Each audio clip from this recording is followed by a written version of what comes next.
Chaque matin, des centaines de personnes apparemment en bonne santé vivent un événement brutal et inattendu. Elles ne font rien d'extraordinaire, rien de dangereux en apparence. Elles accomplissent simplement un geste banal, le même que vous avez probablement fait aujourd'hui au réveil. Et pourtant, ce moment précis peut représenter la période la plus vulnérable de la journée pour le cœur.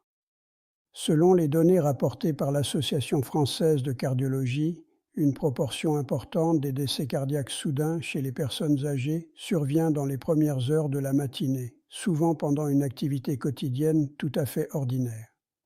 Le plus préoccupant, la grande majorité des personnes concernées ignorent totalement qu'elles sont à risque. Sur Bien Vieillir TV, je suis le docteur Narcisse et mon rôle n'est pas de vous inquiéter mais de vous informer. Parce que comprendre les mécanismes du corps peut réellement faire la différence entre prévention et urgence. Pourquoi le matin est-il une période critique pour le cœur? La mort subite cardiaque correspond à un arrêt brutal du cœur, sans signe précurseur évident. Il n'y a pas toujours de douleur progressive, pas toujours le temps de réagir. D'après l'Institut national de la santé et de la recherche médicale, plus de 50 000 cas de mort subite cardiaque surviennent chaque année en France. Cela représente environ 140 personnes par jour, et le risque augmente nettement après 60 ans. Des études publiées dans la revue scientifique Circulation ont montré que le risque d'événements cardiaques graves est significativement plus élevé entre 6 heures et midi comparé au reste de la journée. Pourquoi ? Parce que le réveil correspond à une transition physiologique majeure, ce qui se passe réellement dans votre corps au réveil. Pendant la nuit, votre organisme fonctionne au ralenti. La pression artérielle diminue, la fréquence cardiaque ralentit. Le métabolisme se met en mode économie d'énergie. Au moment du réveil, le corps libère naturellement des hormones dites d'activation, le cortisol, l'adrénaline, la noradrénaline. Ces hormones sont indispensables pour vous permettre de vous lever, de penser, d'agir. Le problème n'est pas leur présence, le problème, c'est ce que vous faites pendant cette phase de transition. L'activité à risque, se lever brusquement et forcer immédiatement. Le geste en question est simple, se lever rapidement du lit et enchaîner aussitôt avec un effort physique. Par exemple, se lever d'un bond dès que le réveil sonne, marcher rapidement vers les toilettes, monter les escaliers sans transition, porter un objet lourd, faire un exercice intense dans la première heure, prendre immédiatement une douche très chaude ou très froide. Pour un cœur jeune et parfaitement sain, l'organisme compense. Après 60 ans, la situation est différente. Pourquoi le risque augmente avec l'âge? Avec les années, les artères deviennent plus rigides. Les plaques d'athérome peuvent s'accumuler. La régulation de la pression artérielle est plus lente, le sang peut être plus susceptible de coaguler. Le cœur dispose de moins de réserves pour gérer un stress brutal. Lorsque vous vous levez très vite, la pression artérielle peut grimper rapidement de 20 à 40 mmHg en quelques secondes. La fréquence cardiaque augmente brutalement. Si vous ajoutez un effort immédiat, le cœur doit pomper intensément alors que les artères coronaires sont encore en phase d'adaptation. C'est cette combinaison pic hormonal plus montée tensionnelle plus effort physique qui crée une fenêtre de vulnérabilité. Les signaux d'alerte à ne jamais ignorer. Votre corps envoie souvent des messages avant un événement cardiaque. Les ignorer est une erreur fréquente. Voici les principaux signaux à surveiller, surtout s'ils apparaissent le matin. 1. Étourdissement au lever. Si vous ressentez un vertige ou une sensation de tête qui tourne en vous levant, cela peut indiquer une hypotension orthostatique. Cela signifie que votre système cardiovasculaire peine à compenser le changement de position. 2. Douleur ou pression dans la poitrine, même légère, même brève. Une gêne matinale peut être le signe que le muscle cardiaque reçoit temporairement moins d'oxygène. 3. Palpitations ou battements irréguliers. Des battements rapides, désordonnés ou inhabituels au réveil peuvent révéler une instabilité du rythme cardiaque. 4. Essoufflement anormal. Être à bout de souffle en marchant vers la salle de bain ou en montant quelques marches n'est pas normal avec l'âge. Cela peut signaler un problème cardiaque débutant. 5. Sueur froide ou nausées inexpliquées. Beaucoup de personnes décrivent une sensation étrange, un malaise diffus, quelques minutes ou heures avant un événement cardiaque. Votre corps perçoit le stress cardiaque avant que vous en soyez conscient. Le protocole de sécurité recommandé après 60 ans. La prévention est simple, mais elle doit être appliquée consciemment. Voici les recommandations que je partage souvent avec mes patients. Ne vous levez pas brusquement. Restez assis sur le bord du lit pendant 1 à 2 minutes. Faites quelques respirations profondes. Cela stabilise la pression artérielle. Bougez progressivement les chevilles et les jambes avant de vous lever. Évitez tout effort intense dans la première heure. Pas de port de charge lourde immédiatement. Hydratez-vous doucement. Un verre d'eau à température ambiante peut aider à fluidifier le sang légèrement plus épais du matin. Si vous avez un traitement cardiovasculaire, respectez scrupuleusement l'horaire prescrit. Ces gestes peuvent sembler simples. Pourtant, ils réduisent considérablement le stress cardiaque matinal. Le message essentiel. Vieillir ne signifie pas devenir fragile, mais cela signifie que votre corps fonctionne différemment. Les 2 premières heures après le réveil sont une période de transition délicate pour le système cardiovasculaire.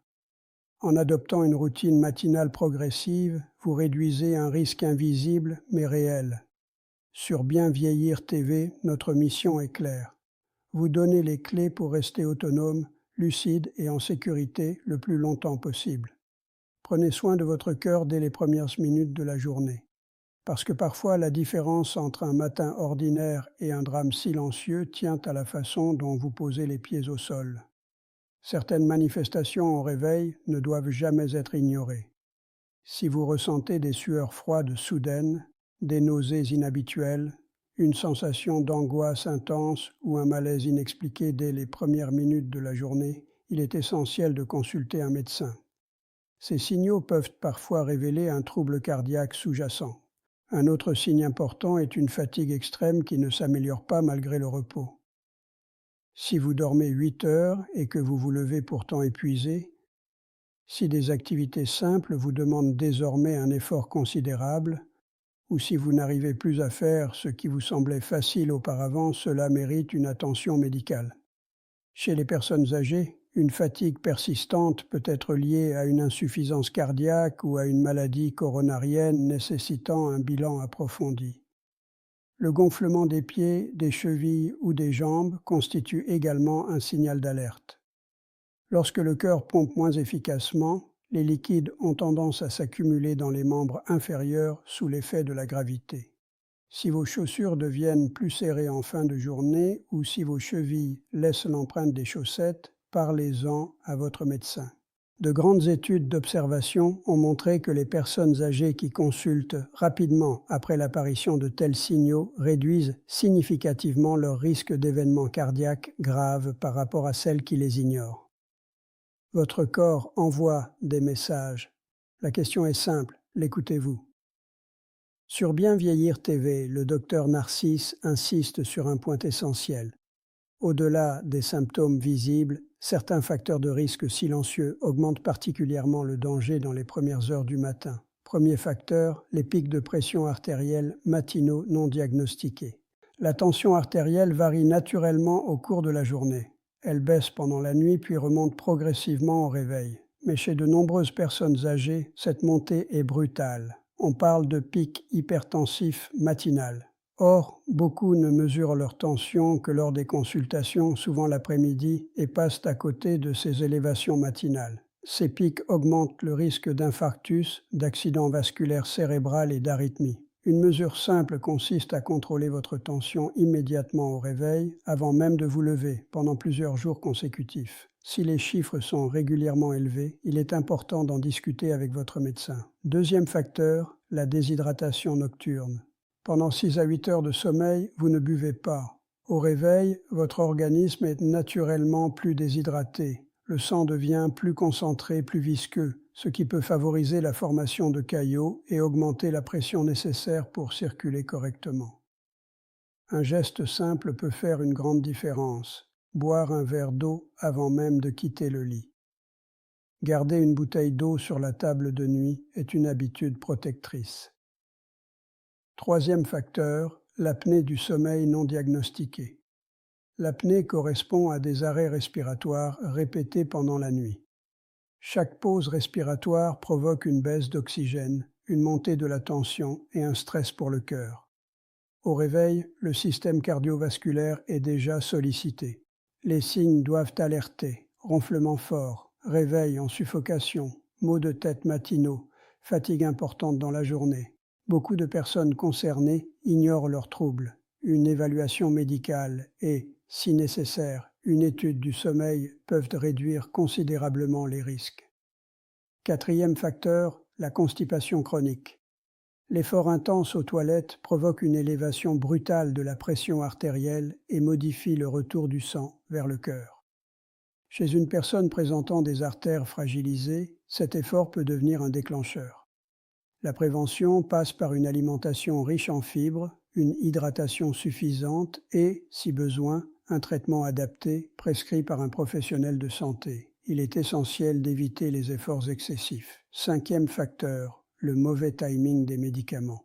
Le moment de la prise peut influencer l'efficacité. Certains traitements antihypertenseurs, par exemple, peuvent être plus protecteurs lorsqu'ils couvrent la période matinale à risque. Toute modification doit toutefois être discutée avec votre médecin. L'automédication ou les changements non encadrés peuvent être dangereux. Tous ces facteurs sont fréquents, mais surtout gérables. Et c'est ici que nous arrivons au point le plus important. Un protocole simple, progressif, pensé pour sécuriser les premières minutes du réveil. Le docteur Narcisse recommande un réveil en 6 étapes. Première étape, un réveil progressif, 2 à 3 minutes. Lorsque l'alarme sonne, ne sautez pas immédiatement du lit. Restez allongé quelques instants. Respirez profondément 5 fois. Inspirez pendant 4 secondes, expirez pendant 6 secondes. Bougez doucement les doigts, les orteils, tournez lentement la tête. Vous permettez ainsi au système nerveux de passer de l'état de sommeil à l'éveil sans stress brutal.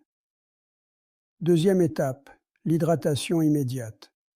Toujours allongé, buvez environ 250 ml d'eau laissée près de vous la veille. Cela contribue à fluidifier le sang. Si votre médecin vous a prescrit un médicament à prendre à jeun au réveil, c'est le moment de le faire, selon ses indications. Troisième étape, s'asseoir progressivement, 2 à 3 minutes. Tournez-vous sur le côté, redressez-vous en vous aidant des bras et asseyez-vous au bord du lit. Laissez vos pieds pendre et restez ainsi quelques minutes. Respirez calmement, faites de petits mouvements circulaires avec les chevilles. Cette pause permet à la pression artérielle de s'ajuster et réduit le risque d'hypotension orthostatique et de vertige. Quatrième étape, se lever en douceur. Après ces minutes assis, levez-vous lentement. Restez debout immobile pendant une trentaine de secondes en vous tenant à un support stable. Évaluez vos sensations. En cas de malaise, rassoyez-vous immédiatement. Cinquième étape, activité à faible effort pendant 30 minutes. Durant la première demi-heure, privilégiez des gestes calmes. Marchez lentement, allez aux toilettes sans vous presser, vous lavez le visage à l'eau tiède, vous habillez tranquillement. Évitez les efforts intenses, les escaliers rapides, les charges lourdes, les douches très chaudes ou très froides. Sixième étape, petit déjeuner léger et reprise normale. Après 30 à 60 minutes d'éveil progressif, vous pouvez prendre un petit déjeuner léger et les médicaments qui doivent être pris avec de la nourriture. Continuez à vous hydrater. Votre organisme est désormais prêt pour la journée. Un point particulier concerne les toilettes. Allez-y calmement, sans précipitation. Évitez tout effort excessif. En cas de constipation, mieux vaut attendre et traiter le problème à la source plutôt que forcer. Vieillir en bonne santé ne repose pas sur des gestes spectaculaires, mais sur des habitudes simples, répétées chaque jour. Le matin est une période sensible pour le cœur. En adoptant un réveil progressif et conscient, vous réduisez considérablement les risques et vous offrez à votre organisme les meilleures conditions pour commencer la journée en sécurité. Respirez calmement. Ne retenez jamais votre souffle, surtout le matin. Si vous devez faire un effort, par exemple aux toilettes, évitez de pousser brutalement. Préférez de petites contractions douces, en continuant à respirer normalement entre chaque effort. Cela évite une montée soudaine de la pression artérielle. Lorsque vous avez terminé, levez-vous lentement. Chaque transition doit être progressive. Après 60 ans, la brutalité est l'ennemi du cœur. Protocole en cas de froid.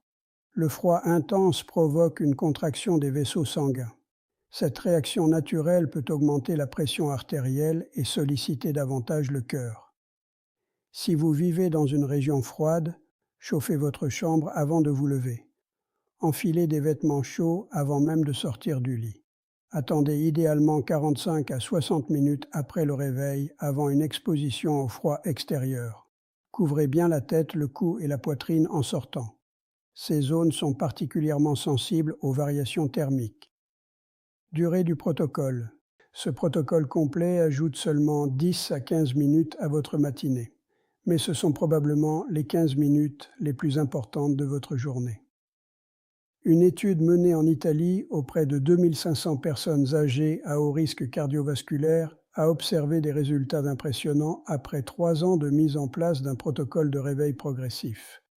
68% de réduction des événements cardiovasculaires matinaux, 72% de réduction des chutes au lever, 61% de réduction des hospitalisations d'urgence. Le protocole fonctionne, mais uniquement si vous l'appliquez chaque jour. Reconnaître les signes d'une urgence cardiaque. Certains symptômes ne doivent jamais être ignorés. Appelez immédiatement les secours si vous ressentez une douleur, une pression ou une oppression au centre de la poitrine qui dure plusieurs minutes ou qui revient par vagues. Une douleur irradiant vers le bras gauche, la mâchoire, le dos, le cou ou l'estomac. Un essoufflement sévère, une sueur froide soudaine. Des nausées ou vomissements, des vertiges intenses, des palpitations violentes avec sensation d'évanouissement. Dans ces situations, chaque seconde compte. Protocole d'urgence. Asseyez-vous ou allongez-vous immédiatement. Ne restez pas debout. Appelez le 15 sans attendre. N'attendez pas que ça passe. Dites clairement « Je pense que je fais une crise cardiaque », puis donnez votre adresse précise. Si vous avez de l'aspirine 100 ml, mâchez un comprimé. Ne l'avalez pas entier. L'aspirine mâchée agit plus rapidement. Desserrez les vêtements serrés. Si vous avez de la nitroglycérine prescrite, utilisez-la selon les indications de votre médecin. Ne conduisez jamais vous-même à l'hôpital. Restez aussi calme que possible, respirez lentement et profondément. En cas d'infarctus, le temps est vital. Un traitement dans la première heure augmente considérablement les chances de survie. Plus l'intervention est rapide, plus les dégâts sur le muscle cardiaque sont limités. Autre moment à risque dans la journée. Certaines situations demandent également de la prudence. Après un repas copieux, surtout le dîner, mangez modérément et reposez-vous 20 à 30 minutes. Pendant une douche très chaude, préférez une eau tiède, aérez la salle de bain et utilisez un tapis antidérapant. En cas d'exposition soudaine au froid extrême, lors d'un stress émotionnel intense. Si un symptôme cardiaque apparaît dans ces contextes, consultez rapidement. Prévention à long terme. Protéger son cœur ne se limite pas au réveil. Il est essentiel de contrôler la tension artérielle, surveiller cholestérol et triglycérides, équilibrer le diabète, éviter le tabac, consommer régulièrement du poisson. Pratiquer une activité physique régulière, modérée, jamais brutale au réveil, adopter une alimentation équilibrée, gérer le stress, dormir suffisamment, effectuer des bilans cardiaques réguliers. Votre santé est entre vos mains. 2 histoires qui parlent d'elles-mêmes.